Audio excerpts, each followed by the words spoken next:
Good evening to you and welcome to our Holistic Europe webinar. My name is Camilla Roberts and I will be your host tonight. Thank you so much for joining us, and I really hope that from our webinar you go back home with some answers to your questions and that you will get through this crazy pre-Christmas period and the whole winter healthy and happy. If you didn't see the Holistic Europe website, you are probably asking yourself why I invited you to this webinar.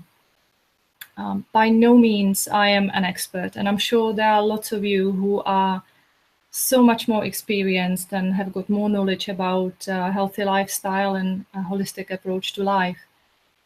I only started researching this subject about 7 years ago when my dad was diagnosed with cancer.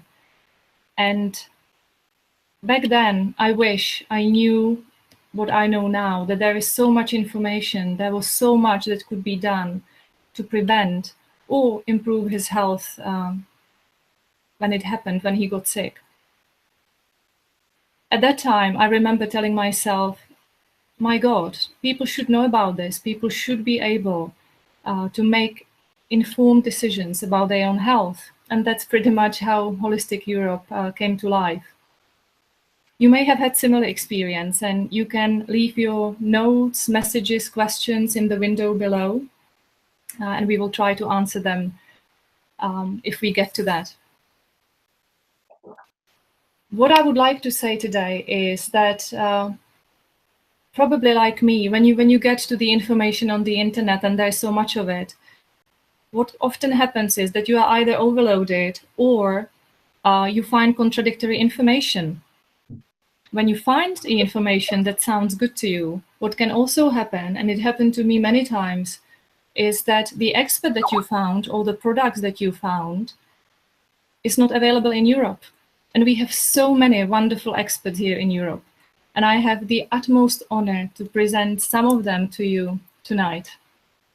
We will start with Dr. Henk Fransen from Holland.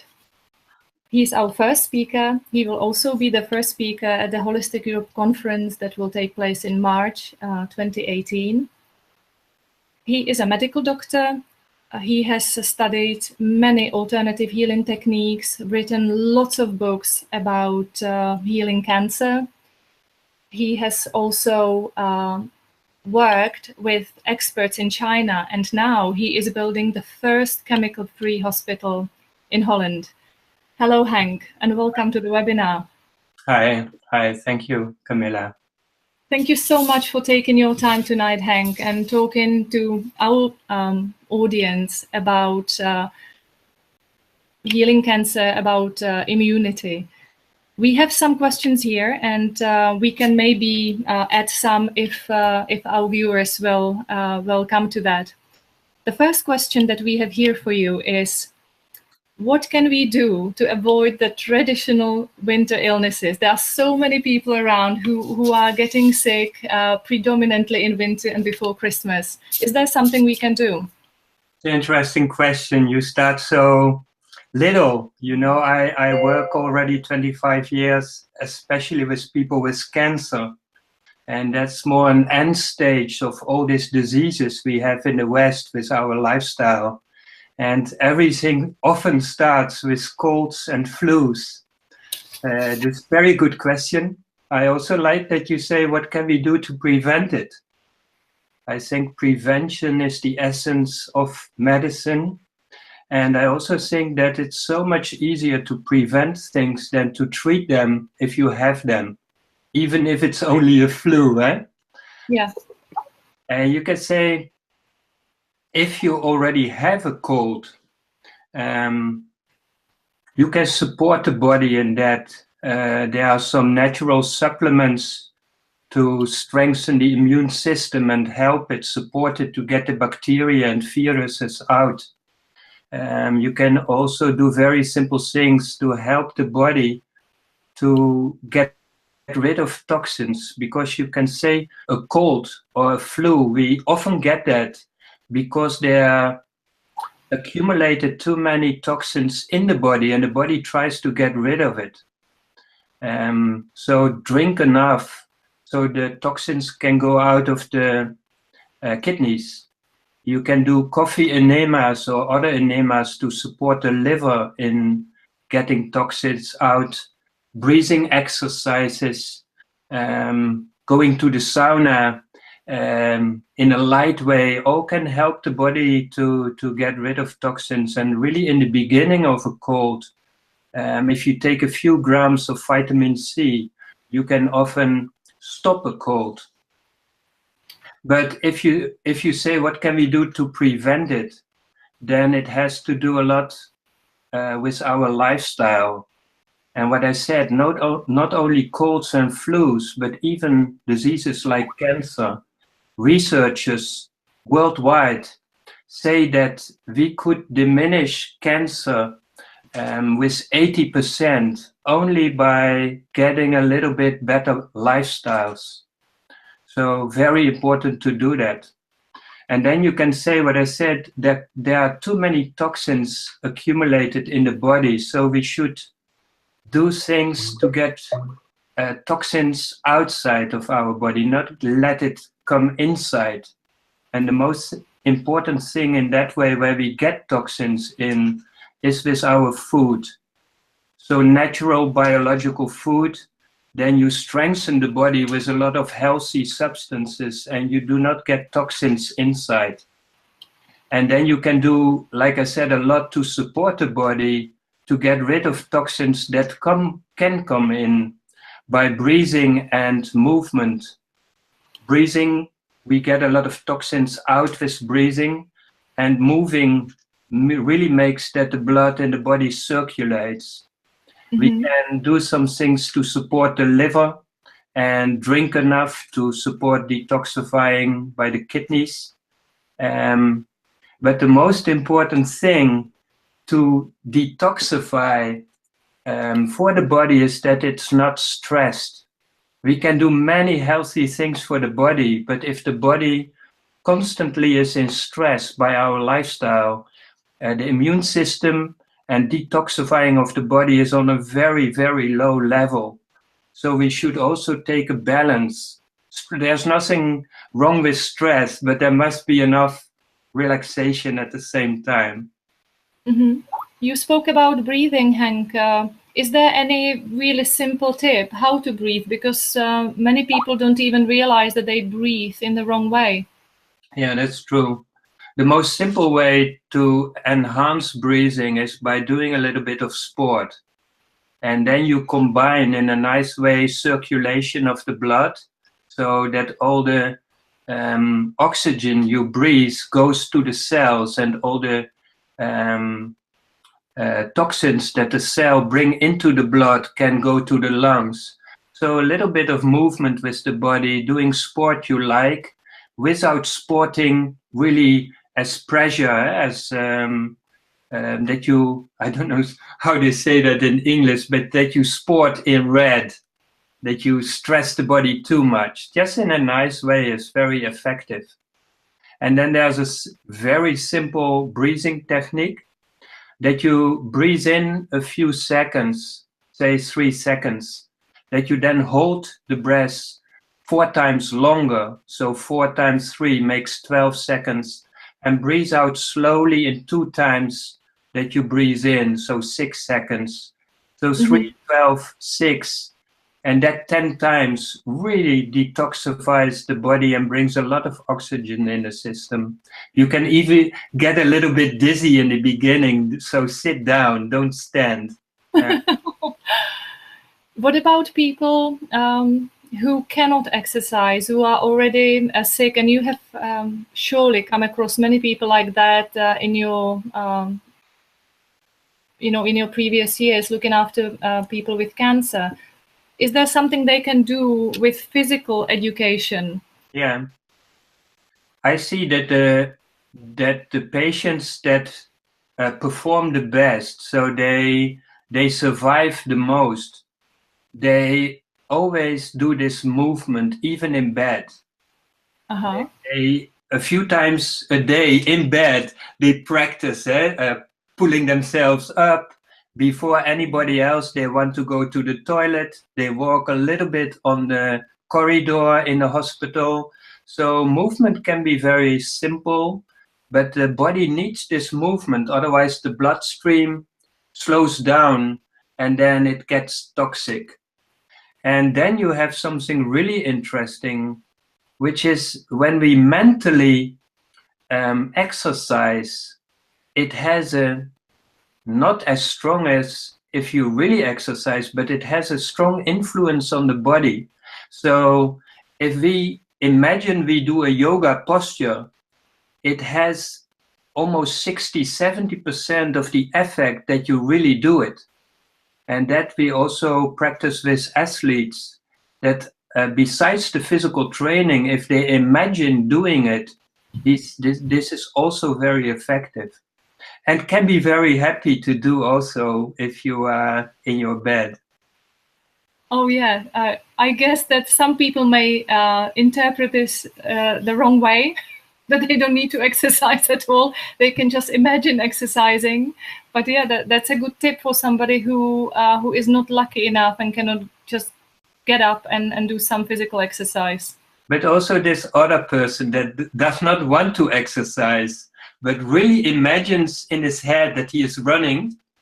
That's also the beauty of our potential as creators. If we imagine something, it becomes a reality. And if someone continuously imagines he is running, sooner or later he finds himself running in the street. That cannot be different. Excellent. Hank, could you just summarize maybe for our listeners, the information that you've just given us, and focus on the immune system? What can we do now to boost it in order to avoid illnesses and infections? In my workshops, in my lectures, and also in the next conference in Prague, which we are going to give, I use a very simple model that you can boost the immune system on 5 levels. The physical level of the body, the emotional level, our emotions, the mental level by our thoughts, the social level by our relationships, and the spiritual level, our soul, our inspiration. And on all these levels, most people only think about food or about supplements even. But on the physical level, they are much stronger. Like we can live for months without food, but only 2 weeks without water, and only a few minutes without oxygen. So breathing on the physical level is one of the most potent. But on all these levels, we can take simple measurements to improve our health. And we will discuss this in detail and very nicely in the conference. Excellent. Hank, thank you very much. If we have any further questions for you from our listeners, we will come back to you. Please, please. But what I would like to do now, because Hank mentioned stress several times, and if we talk about stress, and I'm sure that many of you are stressed at the moment with Christmas shopping and getting through crowds of people and finalizing lots of things at work, we have somebody who can talk a lot about stress. Let me introduce our next speaker, and that is Jeremy Mercier. Jeremy is many things. He can cover so many things, I can tell you. He got his PhD in environmental research. He is the Hippocrates Health Institute educator, natural health coach, holistic therapist, and he was actually trained by a pioneer of holistic medicine in Europe, Christian Tal-Schale. Did I forget anything, Jeremy? Yeah, all of that. Yeah. Probably more. What did you say? Sorry. And probably more. Yeah, I was. Thank you for this introduction. I was very pleased to hear Dr. Hank talking this way. It's so rare and his idea, his project of creating the first medicine-free, drug-free hospital in the Netherlands is just amazing. I think I highly support this type of achievement. It's really, really amazing. So that said, I agree, and I can't wait to see him at the conference in March, and you, of course. Jeremy, can you tell us? I have a few questions here for you, and one of them is definitely about stress, because people would like to know what can be done, some easy tips, you know, to get rid of the stress, because now obviously lots of us are stressed, and not you obviously, because what I didn't tell our viewers is that you are you said, was it Costa Rica? Yes, Costa Rica right now. Yeah. So no stress, obviously, on your side, but what can we do? Who are doing good here in Europe and it's cold? Yeah, well, actually, I'm also here because I'm going to meet some very healthy and elderly people in the Nicoya Peninsula next week, which is one of the blue zones where people, so there are 5 blue zones in the world where people live a healthy, long life. And I'm going to meet centenarians next week to ask them questions about the lifestyle, because there are secrets regarding this longevity, this exceptional longevity. And one of them is definitely food, and the other one is stress reduction. And you're right, I'm feeling pretty stress-free right now in Costa Rica. And I can understand that many people right now, especially in Europe, but a bit everywhere in the world, are getting stressed out because of Christmas coming. So lots of things to prepare, lots of family to meet, lots of maybe presents to find for friends and family. So that can be super stressful, especially because everybody's in a rush. We have our lives are so packed and full of so many things that we don't have time for ourselves. And I'm going to explain during the conference in March, but I can try to make an introduction right now about how I see stress and what are very easy ways to get rid of stress or release stress. So first of all, stress to me is a consequence of unreleased or trapped emotions in our body. And to me, the best way to release emotions is through the body. And it's actually very simple, because you have 3 types of individuals that easily release emotions and stress. And those 3 types of individuals are very young kids, until 1 or 2 years old, animals, and what I would call natural people, or like tribes. There are still a few tribes in the world where people have some kind of emotional hygiene, so they know what to do with their emotions. They know how to get rid of stress, because stress is something that you can easily just let out of your body. And their way of doing it, just think for 2 minutes about a small kid. Their way of doing it is not at all intellectual. They look like crazy.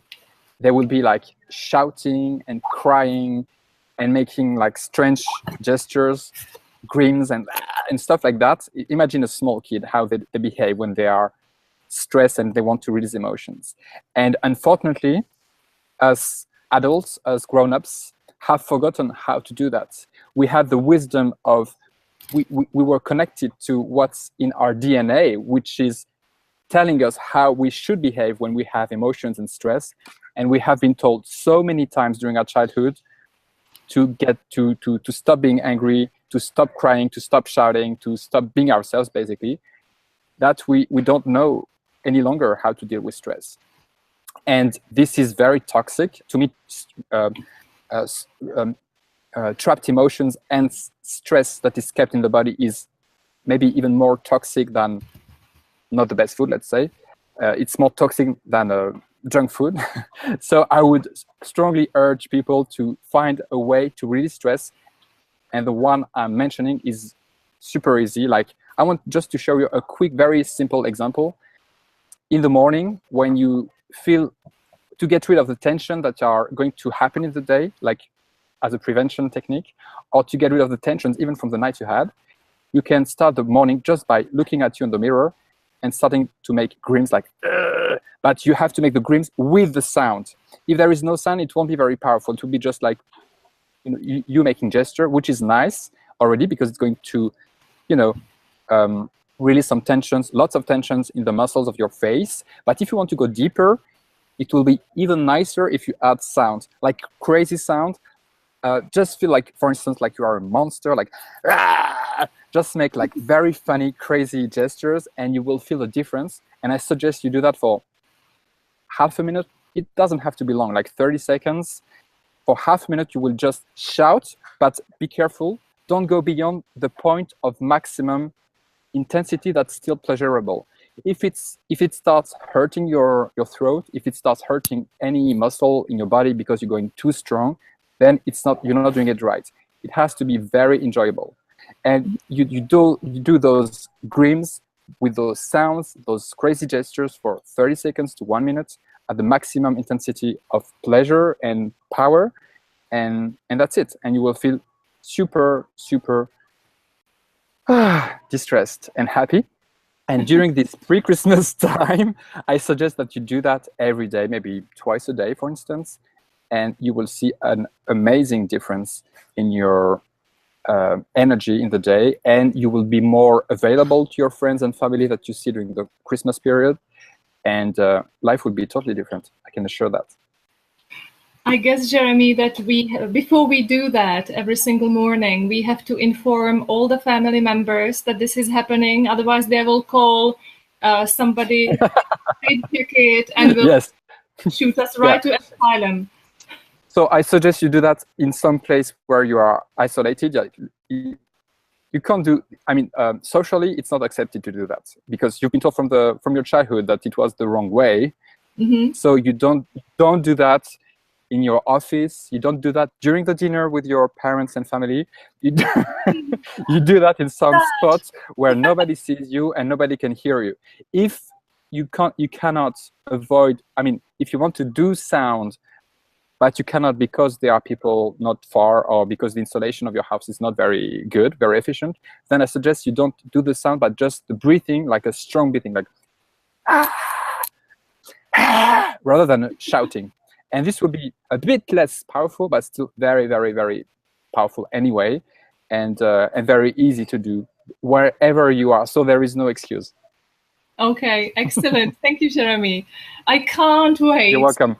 See you at the conference, how you are teaching us how to do that. I think it will be hilarious.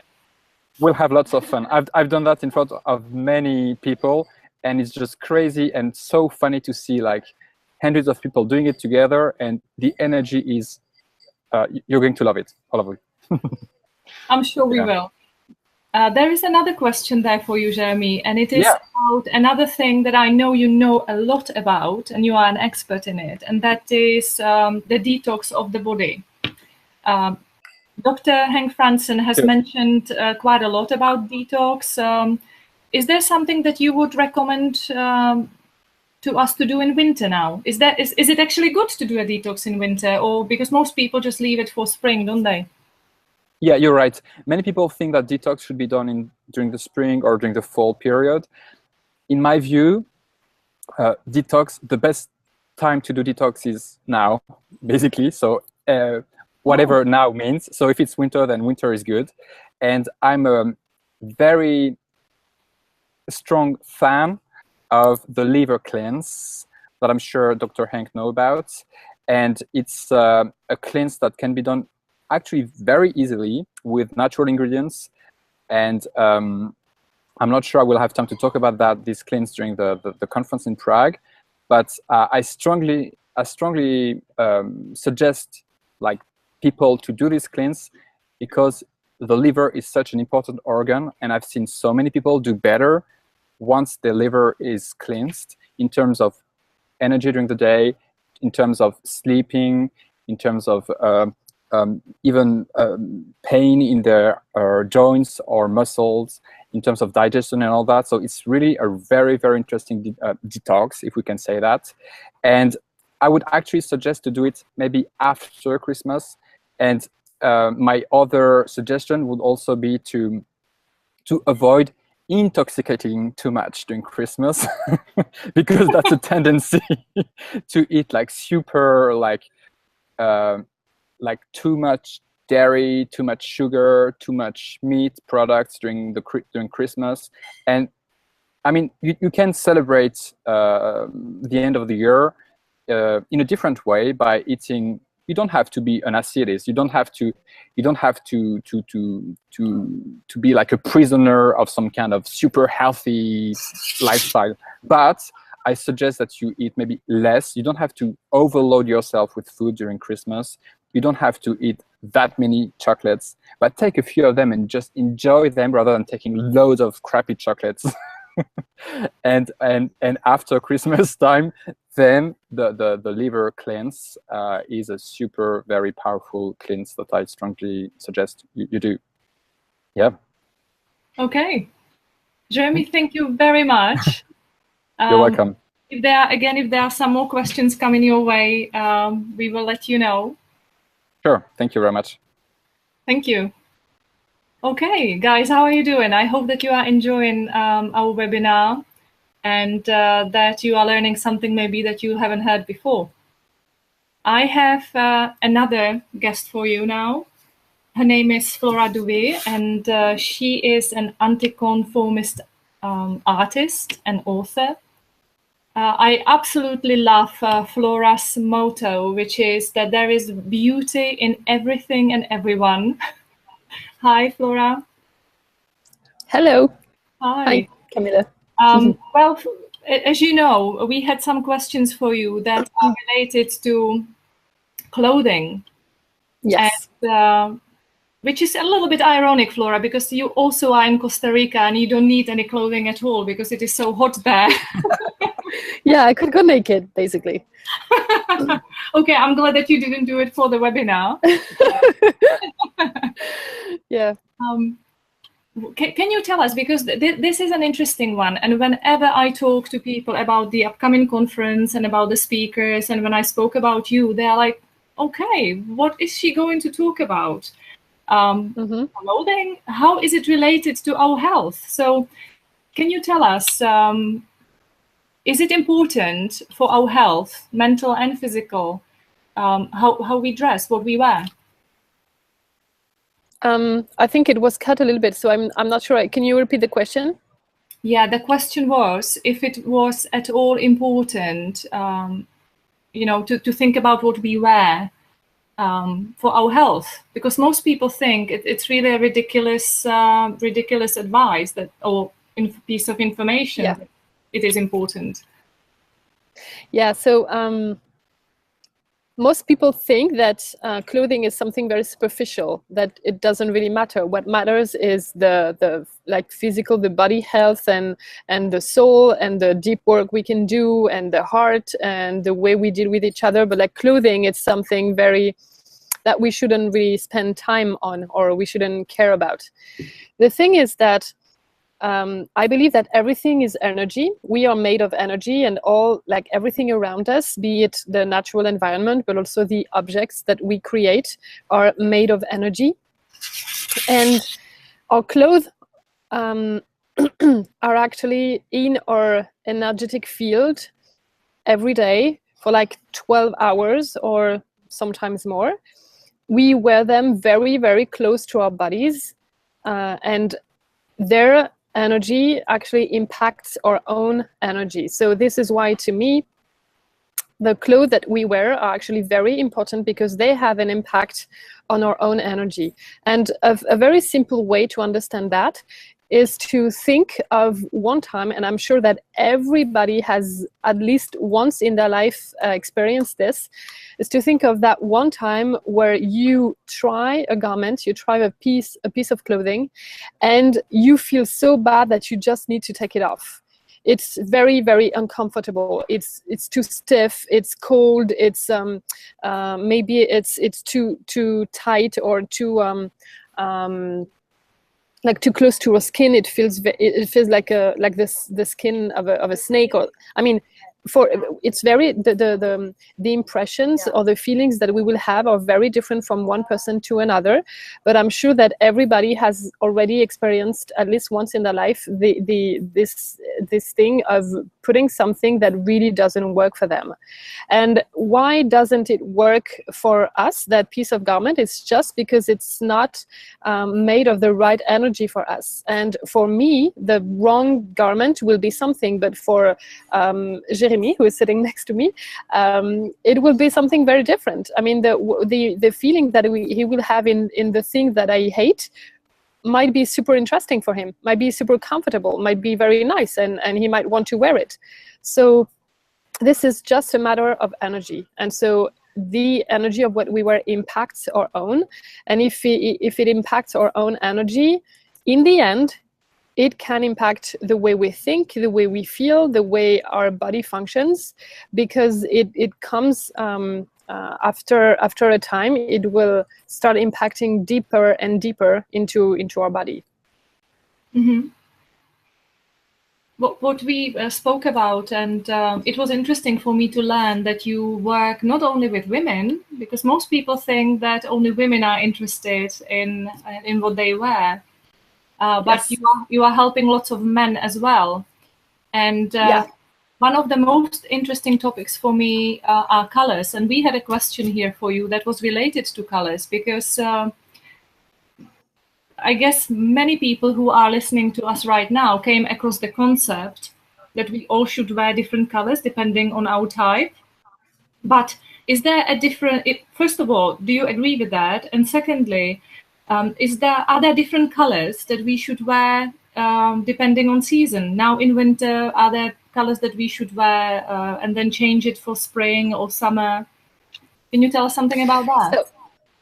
So to me, fashion has it all wrong. So fashion is something that has been created so that we can like renew our wardrobes every season, and at each change of season, fashion and trends, they just bring new color combinations, new things, new styles. But this is just something, to me, this is just marketing. We have, although we can feel differently every day, we have a core essence that remains the same. And this is why I can, when I meet you, Camilla, I can recognize you, and I can feel some like a vibe or an essence that is still the same day after day, week after week, year after year, because that's I can feel who you are.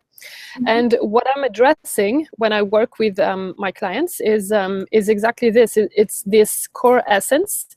And our core essence doesn't need something different every day, every week, or every season. So we do not need to change what we wear according to the season. We need to find what is really resonating with us, what is really good for us, and that doesn't change. What will change is maybe the type of fibers that we're going to wear, because in winter, if we are in Europe, we might need something that's warmer. So we will look for things that are thicker, that are warmer, and maybe softer and thinner and lighter for the summer. But that's it. Regarding colors and fabrics, textures and shapes of clothing, our core essence is not changing from season to season. And so we have a type. We have certain colors that really work for us, certain textures and certain shapes, and we do not need to change over time. Mm-hmm. Thank you very much for that. I think people who will take this to heart will save a lot of money. Yes, yeah, definitely. I mean, what I do with my clients is that I help them understand exactly what works for them. And once they have found that, first, they are very they're more picky with what they're going to buy, so they stop buying everything that they see and end up not even wearing because they don't really feel good in them.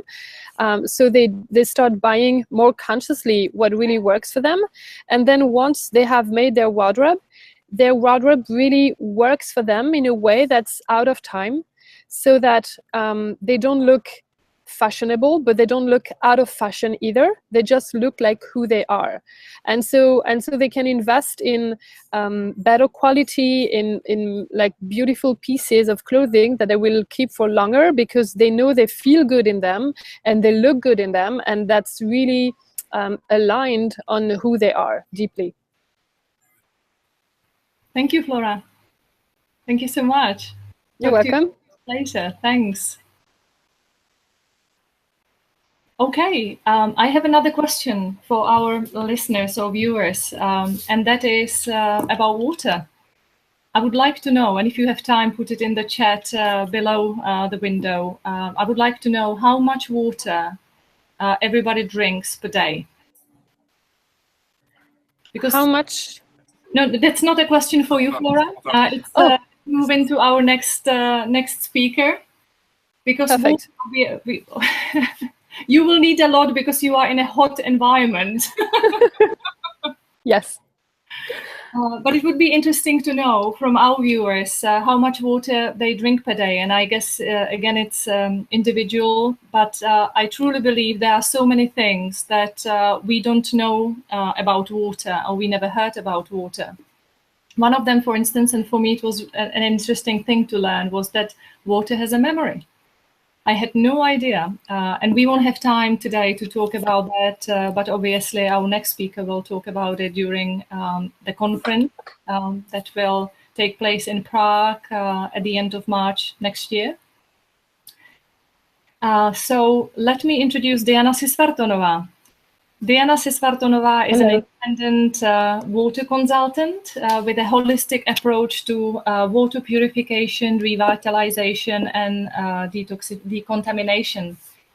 She's supporting not only individuals if they have some questions about water, but she's also helping companies on various projects, whether they are building wells or spas, and she's helping even hotels and restaurants who are conscious and who really want to do something about the quality of their water. Hello, Diana, welcome. Hello, good evening from Prague. Diana, we have so many questions, but I have selected two of them that are, I would say, very practical, and I guess most people are asking the same questions all the time.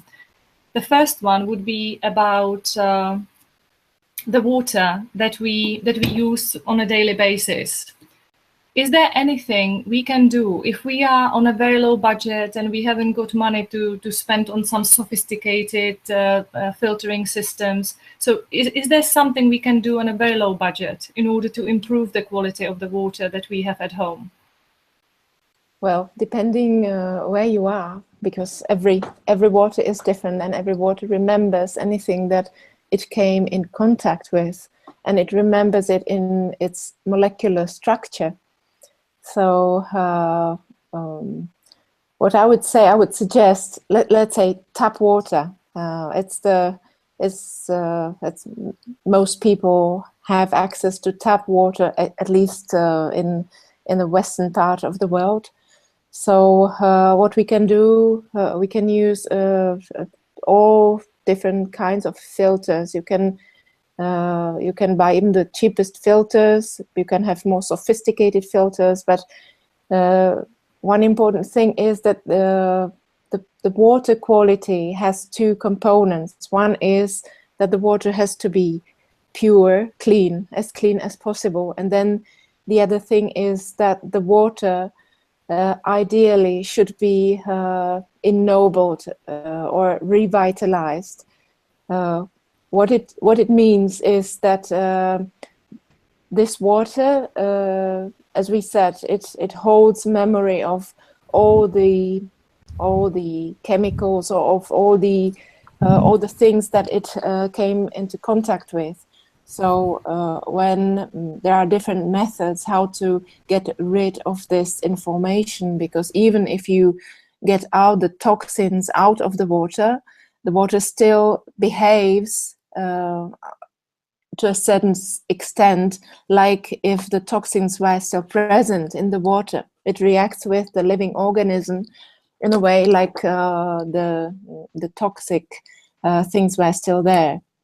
And the best way I prefer is mechanically to let the water flow through a vortex, because in a vortex the water loses this arrangement that it acquired when it encountered the toxic material, and in this very universal movement and natural movement in which galaxies are created, protons and electrons, all the quantum world oscillates in this vortex movement. All the energies swirl in this movement. So water gets rid of the memory, so-called memory, and is attuned to these higher universal processes.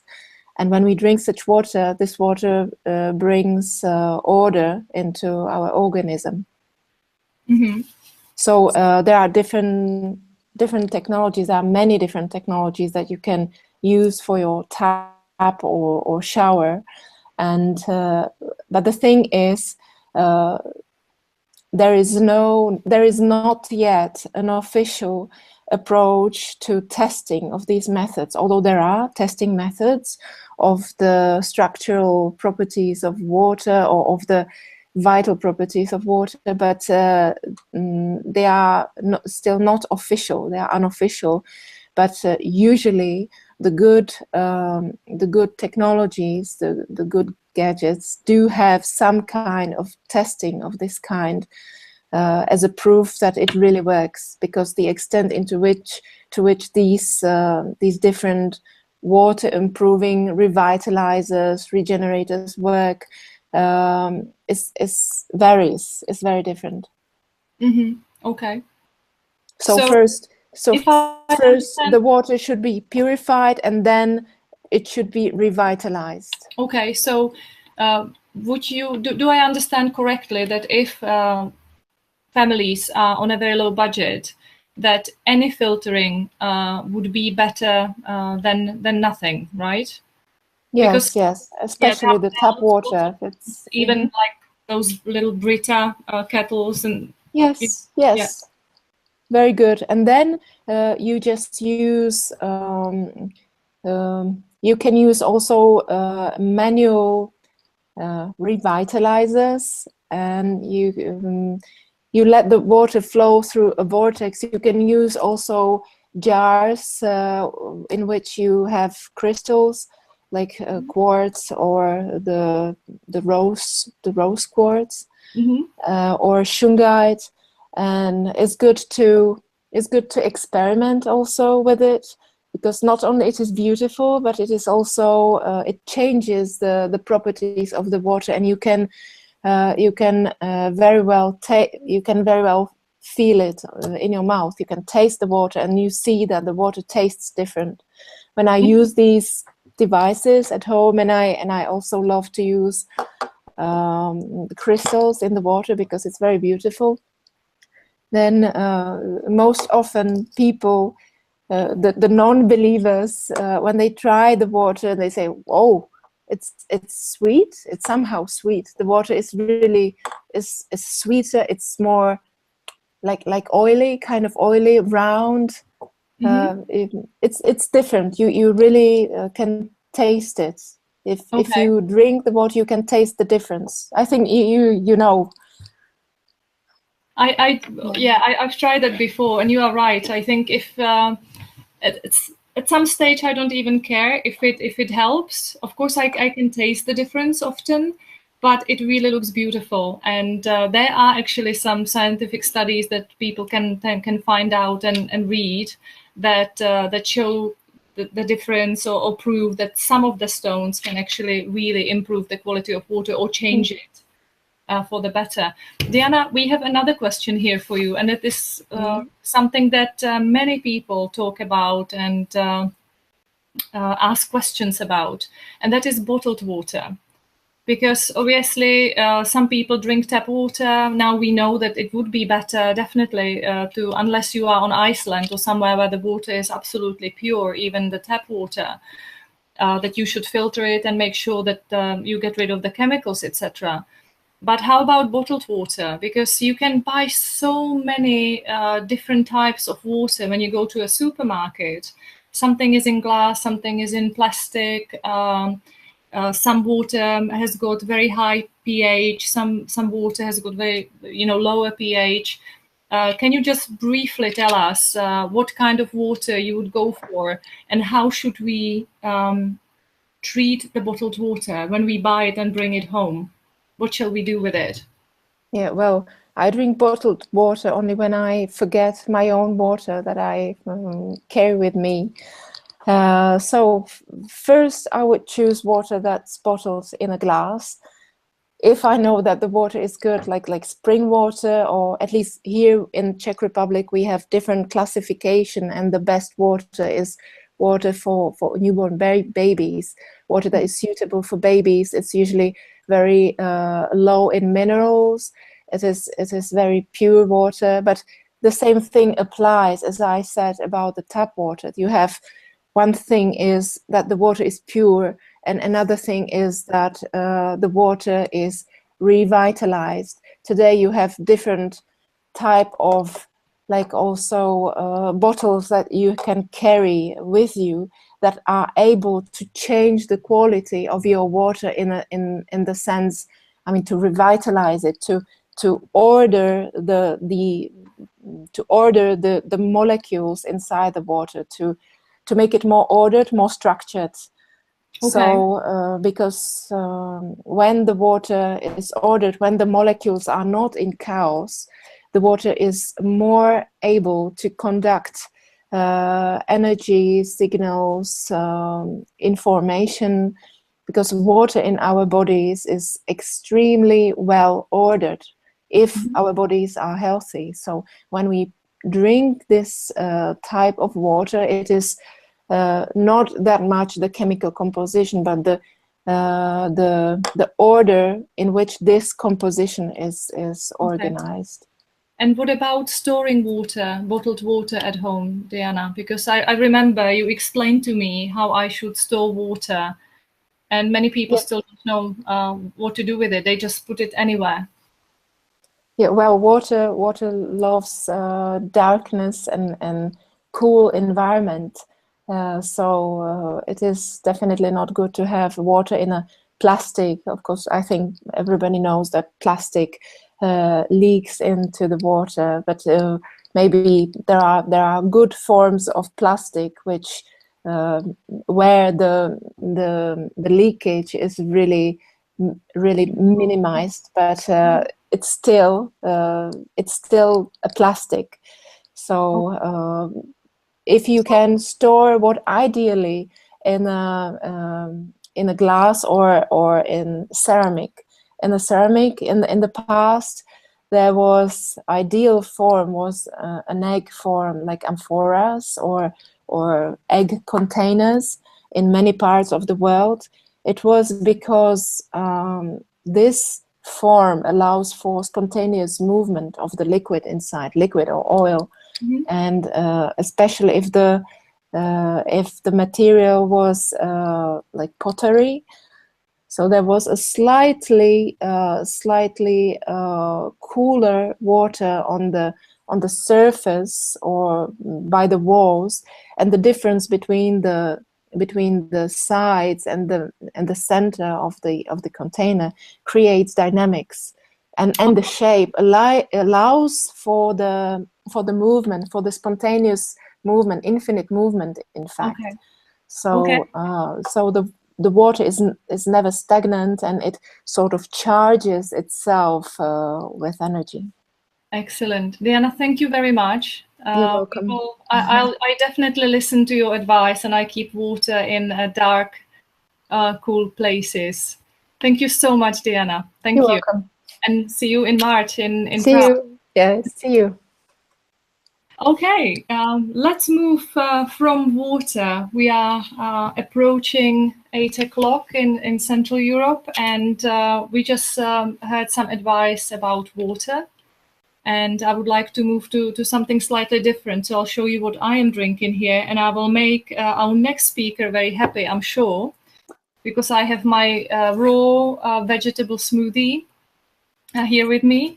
Our next speaker is Susanne Poot. She's, hi, Susanne. Hello. Hi. Hi. She is from Holland, as Dr. Henk Franzen.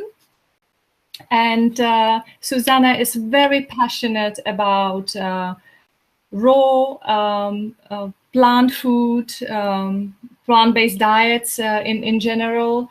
She is a raw health coach, Hippocrates Institute health educator, public speaker, writer.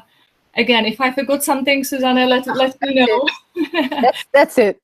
I think what I wanted to mention is that your book, Raw, Naked and Healthy, has sold in 15 countries. So I guess there's definitely some information people can get from you if they want to. Yeah, correct.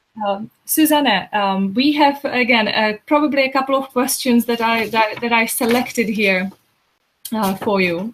And they are about, obviously, Christmas. Again, we are approaching Christmas. Jeremy has mentioned quite a lot about what we should and shouldn't eat, and that, you know, we should be careful about it. How about raw foodists? And because that's a huge movement now. It is. It's growing. But it's relatively cold, isn't it? Everything is relatively cold. It is. It is obviously it is raw. What can raw foodists do at Christmas? Well, I think the nicest thing about raw foods is that you can also dehydrate your food, and then you have a dehydrator, and then you can slightly warm it up a little bit, so you won't heat it up above 42 degrees Celsius, but you can have like a little soft, warm touch on your food, and you can make lovely nut burgers, for instance, or little meatballs, but then made of nuts and seeds. Mm-hmm. So in that way, you can, if you use the dehydrator, then you have that warm touch in your food on your plate, and that's nice to play. But it's and also what you can do is what I suggest to do is that when you make like a vegan raw lasagna, for instance, then you do have the idea that it is warm, but then you can just fill it up with some nice burger things on the side, and then you have the idea that it is warmer, you know, instead of a salad. You know what I mean? It's like a different mind thing, and then you have another taste, another bite with your food instead of a cold salad only. Mm-hmm. So that's a nice idea. But you can experience a lot. So, you know, you can do a lot of things with raw food and with the dehydrator, like I said. So it's never boring, and it's never only cold food, in my opinion. Mm-hmm. And furthermore, I think also in wintertime, if you want to eat raw, or if you want to eat like plant-based food, because that's my intention in general, to eat like plant-based food, and then preferably 100% plant-based food. I think in wintertime, I'm from Holland. I live in Holland, and it's really cold now. It's like, I think it's 5 degrees or something. I'm having a cold time too now. And I believe my body wants to have some soup or something warmer than just only raw food, or not above the 42 degrees Celsius. So I do eat, in wintertime, I do eat like cooked food or heated food. Mm-hmm. Not heated, but a little bit heated to get the warm feeling. So, mm-hmm. Yeah. Okay. I would do it like that. Yeah. What about people who are watching us and they are not raw foodists or vegetarians or even, you know, or vegans? Mm-hmm. Is there something they can do to make their Christmas menus a little bit healthier? Yeah. I would definitely skip the meat and the dairy, because it will lower your energy. It can make you ill. It can have so much negative impact on your health in general. And furthermore, I don't think it's a loving way of eating, and especially during Christmas time. But what you can make, for instance, is like a vegan cheese. You can make real easy, you can make vegan cheese. It's really delicious. And you don't have the animal cruelty, and it's really good for your health. And you just need like a little piece, and you can make it with almonds or cashews. And it's really a nice flavor. So I can really recommend that to make the transfer from dairy or meat to vegan or vegetarian. So yeah, that's a good idea. Just simply to whatever people want to eat, because I know really many people who can't imagine their Christmas without their traditional meal. Yeah. But listening to you, I guess it is okay, but we can make it healthier by adding a few things that are healthy options, because obviously we will replace some of that unhealthy with something healthier. Well, I think it's also I think it's a thing of the mind. It's a mindset thing, because when I look at my plate, once I start eating, and I don't care if it's like Christmas or a day like today, I look at my plate and I want to eat healthy food. I want to eat food that I can eat, and then look in the mirror and say, okay, I'm fine with this food and I can eat it. It's like cruelty free, and it's good for my health, and it's nurturing me. And I think when we start looking at our food from this point of view, instead of just it's nice taste, it's a nice flavor, it looks good. It does have to look good. It looks good, but that's important too. But I think if we start looking at it like a healthy point of view, and like it's nice for the animals and everything, then we get a whole different perspective on eating. And once we start thinking about energy in our food, and the other speakers here were mentioning it also, it's all about energy, and our food is also energy. So once you start to incorporate more raw food, more plant-based food, and I don't care if it's like completely raw or not, just use the plant-based foods, then you get more energy, more vitamins, more minerals and everything inside of your body that nurtures you really back to health and back to mental health also.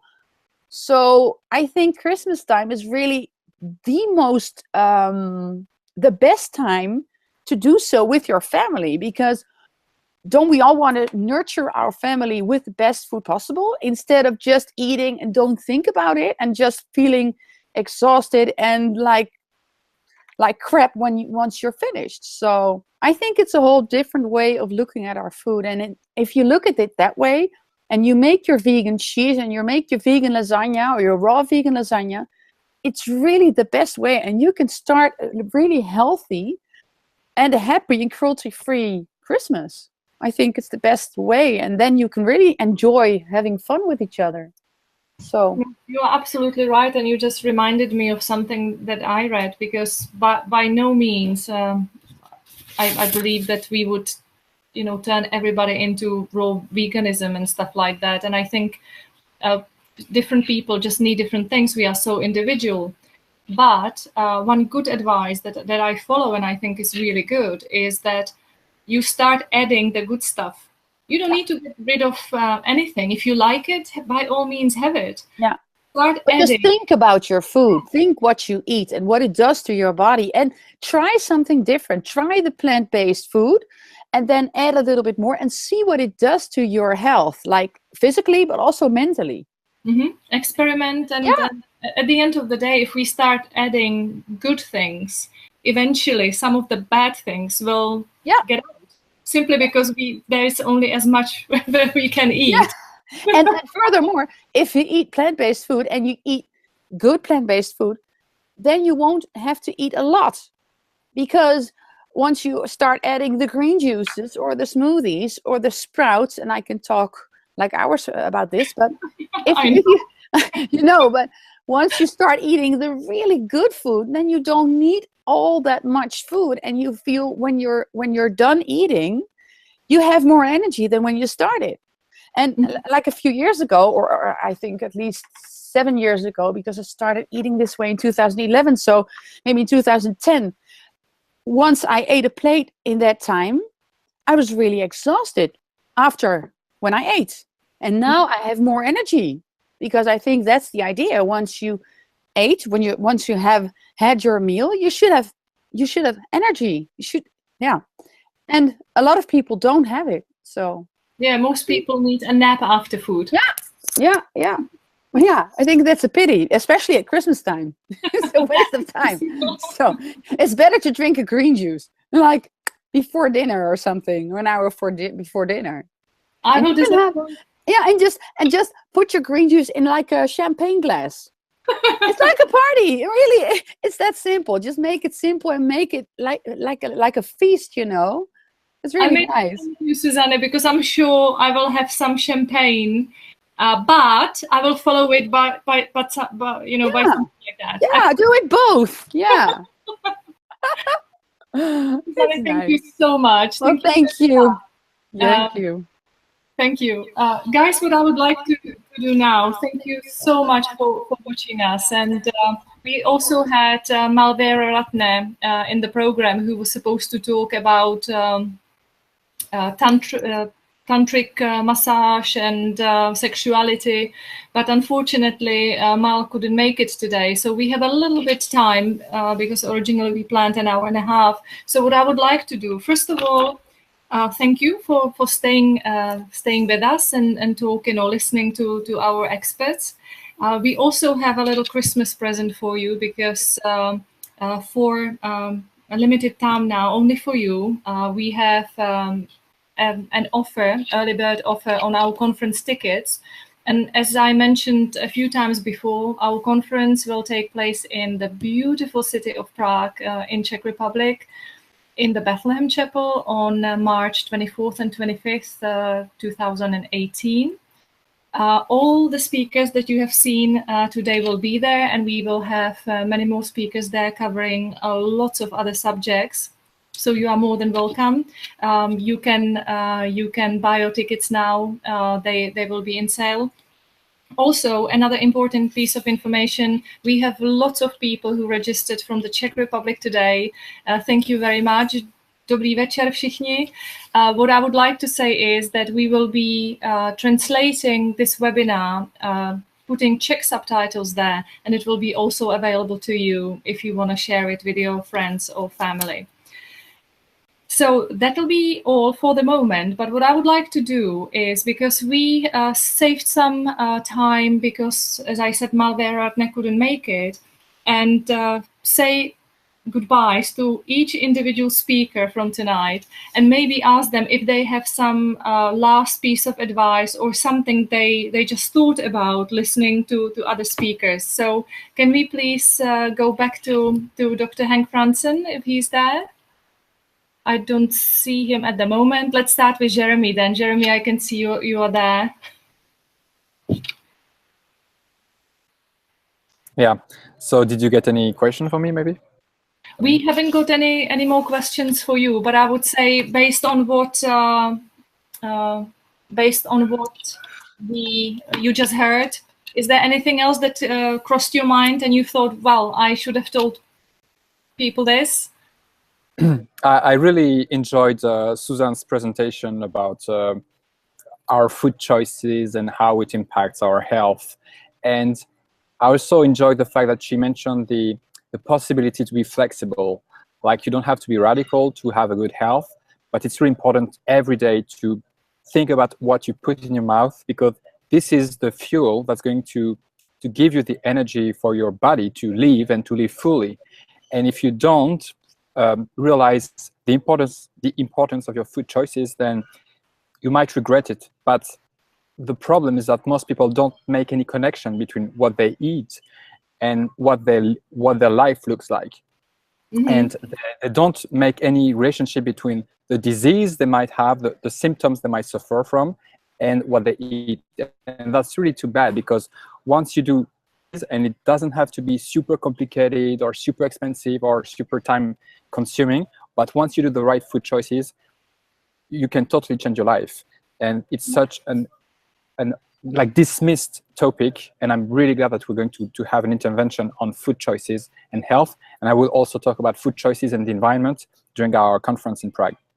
Okay, Jeremy, thank you so much. Enjoy your time in Costa Rica. and I'm looking forward to seeing you very soon. Bye, Jeremy. Flora, I actually have one additional question for you, and Yes. it's funny because Susanna reminded me of that a little bit, because she's got this wonderful, very festive top. There was one question for you, and it was about the clothing that we wear now at Christmas time and New Year's Eve. Everything is glittery and predominantly black. If you go to a New Year's party, most people are in black. Can you tell us something about that? Yeah, so black is way overrated. Black is a very specific color that actually takes all the light and doesn't reflect anything back, which is why it's black. Any other color actually reflects a part of the spectrum of the light, which gives something back, but black doesn't. So it's very specific. And energetically, it's a very strong and harsh color, and it's only a small proportion of people on Earth actually can support energetically black. And so my advice would be to not wear black, because even if you are in that small portion of people who can tolerate black energetically, you can wear other colors too. And so my suggestion would be to wear something different than black, and try to wear something that you feel good in, and that a color that when you look at yourself in the mirror, actually you can feel that it complements your skin and your face and your energy, instead of that black that we kind of go to because it's easy, because it's everywhere. And so try something new, try something different. And if you're not convinced, look around in the street and look at, like, in the public transportation and everywhere people wear black and gray. It's so sad, and we look like sad human beings. We could wear a lot of different colors, and we just don't in winter, which is ridiculous, because that's the time of year where we actually need most light and colors in our life, because we don't have much light during the day. So for this time of year, I invite you to pick something different, put some color, wear some color that you feel good in, and just put black aside. Okay. Flora, thank you very much. Enjoy the beautiful weather there, and see you in March. Yes. Bye. Diana, can you do you have anything you wanted to add to the conversation after listening to the other speakers? Yes, maybe one thing. I was also inspired what Susanna said. So I would recommend people to experiment, because we are just so much used to water that we just open the tap and it just flows. So please just experiment with the water, taste the difference, and be conscious. When you drink the water, just stop thinking about anything else. Just think of what you are doing. So, because we just mentioned that water has a memory. So water is actually a medium that is able to materialize the subtle energy. So be very conscious of what you are thinking when you drink. Not only taste the water, but when you drink, be aware that you are drinking, and that the water that's coming into you can bring you life instead of anything that can be stressful. So just that, and experiment with this, and observe yourself, how you feel when you really drink a lot. Because a lot means to drink normally. The older we are, we stop having the impulses in the body that we are thirsty. The body, when we start, maybe I've read it. It was from the studies. It comes out that after maybe 20 years of age, we stop. The body stops to give out signals that we are thirsty. So we don't feel thirsty, but our body is thirsty. So just drink plenty, and be aware what you are drinking, and just focus on the water when you drink. Thank you. Observe what it does to you. Thank you so much, Diana. And I hope I'll see you in Prague very soon. Yes, see you. See you Bye. soon. Thank you, Bye-bye. Bye. Guys, it looks like Dr. Henk Fransson is still not with us, so maybe we can go back to Susanne. Susanne, you have inspired so many people today. So I hear, but the other people inspire me too. And I know because the water, just the talk about the water, I just love the water and the miracle in water. So I agree with Diane, is her name, right? Yes. Yes, I agree with her really a whole lot, because I also filter my water always. I always bring my water with me. And I know water is energy. And the colors are also energy. So I agree with the color. And she is inspiring me also. So yeah. I love this, all these speakers. It all comes together. And what I see is everything is energy. And everything is what it does to you and your body and your mind. And it's all connected with each other. So I think that's the beauty in it, and that's also the beauty of this conference, that it will all come together and we can all inspire people and each other in March. So it's really it's an honor for me to be here, and I'm really looking forward to meet the other speakers also in live person in March. So with our colorful suits on. Yeah, we'll change for that. Susanne, thank you so much. It was lovely to have you here. Thank you. And again, looking forward to seeing you in March. Yeah, me too. Thank you, everybody. Guys, it looks like we lost Dr. Henk Fransson, so we will not say a personal goodbye to him, but I would love to thank everybody online tonight, and Michal, who is in the background and organizing the whole Google Hangout event. Thank you so much for watching us, for listening to us, and if you got inspired, if you feel that there is something that you need to change in your life, please join us at the conference. We will be there. As I said, it will be in Prague at the end of March. And as mentioned previously, you can now buy tickets, early bird tickets. And we will send you some emails about it, so don't worry, you won't miss it. Thank you so much. Wishing you a beautiful Christmas time. And I really hope that you will get out of the Christmas season very fit and healthy, and that you will have a wonderful 2018. Guys, thank you very much. Thanks to all of our speakers, and I hope we'll see each other very soon. Bye-bye.